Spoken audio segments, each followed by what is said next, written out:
আসসালামু আলাইকুম রহমতুল্লাহি ওবারাকাতুহু।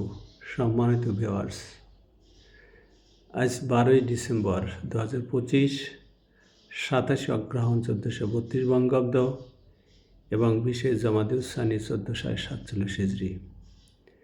আজ আমি আপনাদের সামনে হাজির হয়েছি রিয়াদুস সালিহিনের দ্বিতীয় খণ্ড থেকে 686 নম্বর হাদিসটি নিয়ে।